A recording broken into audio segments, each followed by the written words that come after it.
राधे राधे दोस्तों। वो कौन था जिनको उनके ही पिता ने पैदा होने से पहले ही गर्भावस्था में 8 जगह से टेढ़ा होने का श्राप दिया। कैसे उन्होंने महान विद्वानों को मात्र 12 वर्ष की उम्र में शास्त्रार्थ में हराकर अपने पिता को फिर से जीवित करवा दिया और कैसे महाराजा जनक ने उनको अपना गुरु बनाया, तो जानते हैं आज की इस वीडियो में। नमस्कार। प्राचीन काल में एक ऋषि थे, महर्षि उद्दालक। उनके पुत्र का नाम था श्वेतकेतु और उनके एक शिष्य थे ऋषि कहोड़।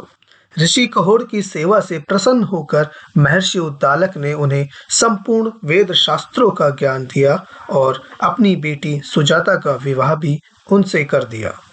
ऋषि कहोड़ पत्नी सुजाता के साथ महर्षि उद्दालक के ही आश्रम में रहा करते थे। ऋषि कहोड़ वेद पाठी पंडित थे। वे जब भी वेद पाठ करते, उनकी गर्भवती पत्नी उनके पास बैठ जाती और इस तरह उनका गर्भस्थ शिशु पेट में ही वेद पाठ का श्रवण करता। एक दिन जब ऋषि कहोड़ स्वाध्याय कर रहे थे तो उनके गर्भस्थ शिशु ने उन्हें टोकते हुए कहा, पिताजी, आप दिन रात वेद पाठ करते हैं, फिर भी आपका उच्चारण अशुद्ध है। रोज रोज के पाठ से क्या लाभ? वे तो केवल शब्द है, शब्दों में ज्ञान कहाँ? ज्ञान स्वयं में है, शब्दों में सत्य कहाँ? सत्य तो स्वयं में है। शिष्यों के बीच बैठे महर्षि कहोड़ को यह उल्हाना सुनकर अपमान महसूस हुआ। उन्होंने गर्भस्थ शिशु को शाप दे दिया, तू गर्भ में रहकर ऐसी टेढ़ी बातें बोलता है, अरे जा, इसलिए तू 8 अंगों से टेढ़ा हो जाएगा। इस शाप के फलस्वरूप बालक 8 अंगों से टेढ़ा पैदा हुआ, इसलिए उसका नाम अष्टावक्र पड़ा। महर्षि उद्दालक के पुत्र श्वेतकेतु की आयु भी अष्टावक्र के समान थी। सुजाता ने इस घटना को ज्यादा गंभीरता से नहीं लिया और अपनी संतान के अच्छे पालन पोषण के लिए धन एकत्र करने के उद्देश्य से उसने अपने पति ऋषि कहोड़ को राजा जनक के पास जाने को कहा, जो कि उस समय एक यज्ञ करने की तैयारी कर रहे थे। महाराजा जनक ने यह घोषणा करवा रखी थी कि जो कोई भी शास्त्रार्थ में जीतेगा उसको सोना, जवाहरात और बहुत सा धन दिया जाएगा। इसलिए ऋषि कहोड़ भी राजा जनक के दरबार में जा पहुंचे और वहां जाकर शास्त्रार्थ करने लगे, किंतु वहां वरुण पुत्र वंदिन से शास्त्रार्थ में उनकी हार हो गई, जिसकी वजह से उन्हें जल में डुबो दिया गया। इस घटना के बाद अष्टावक्र का जन्म हुआ। पिता के ना होने के कारण वह अपने नाना उद्दालक को अपना पिता और अपने मामा श्वेतकेतु को अपना भाई समझते थे। एक दिन जब वह उद्दालक की गोद में बैठे थे तो श्वेतकेतु ने उसे अपने पिता की गोद से खींचते हुए कहा कि यह मेरे पिता की गोद है, तुम्हारे पिता की नहीं। अष्टावक्र को यह बात अच्छी नहीं लगी और उन्होंने तत्काल अपनी माँ के पास आकर अपने पिता के विषय में पूछताछ की। माता ने अष्टावक्र को सारी बातें सच सच बता दी। अपनी माता की बातें सुनने के पश्चात अष्टावक्र अपने मामा श्वेतकेतु के साथ वंदिन से शास्त्रार्थ करने के लिए राजा जनक की यज्ञशाला में पहुंचे।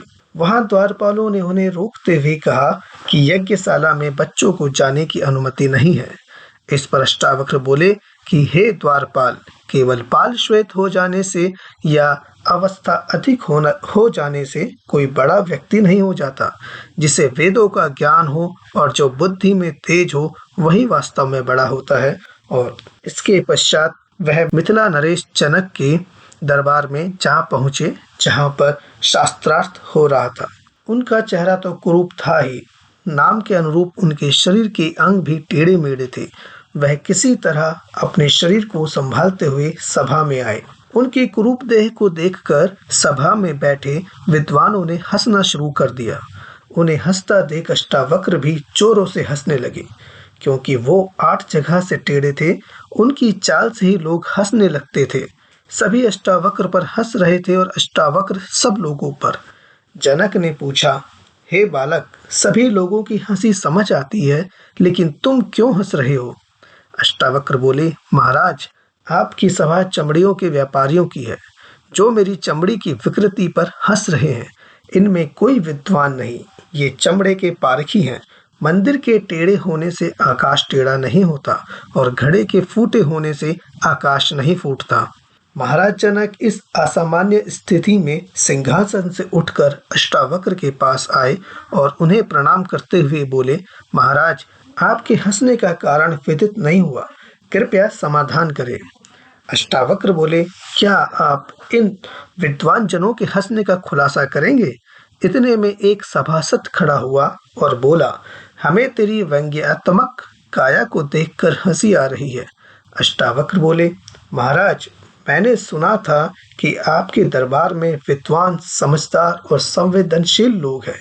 इंसान की कद्र करने वाले पारखी लोग आपके मंत्री परिषद के सदस्य हैं।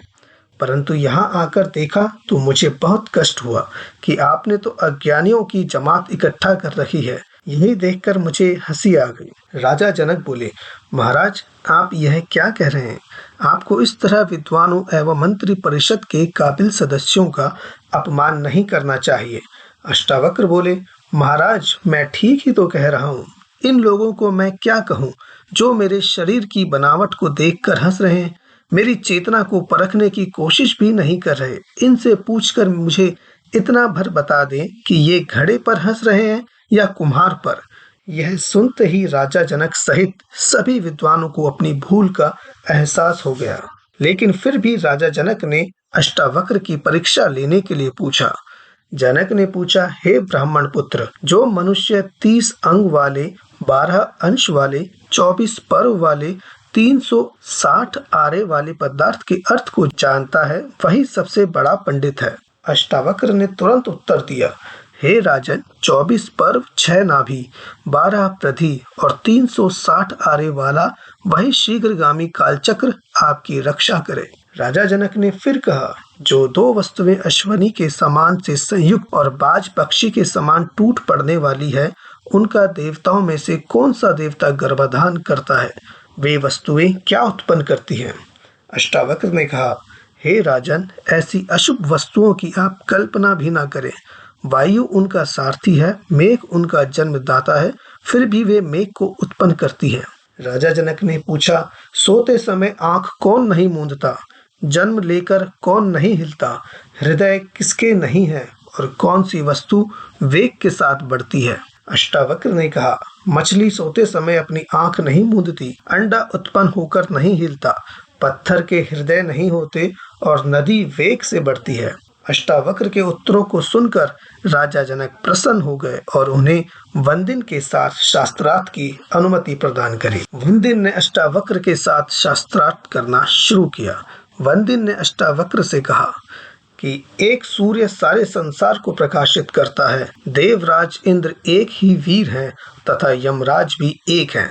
अष्टावक्र बोले कि इंद्र और अग्निदेव 2 देवता हैं, नारद तथा पर्वत 2 देवर्षि हैं, अश्वनी कुमार भी 2 ही हैं, रथ के 2 पहिए होते हैं और पति पत्नी 2 सहचर होते हैं।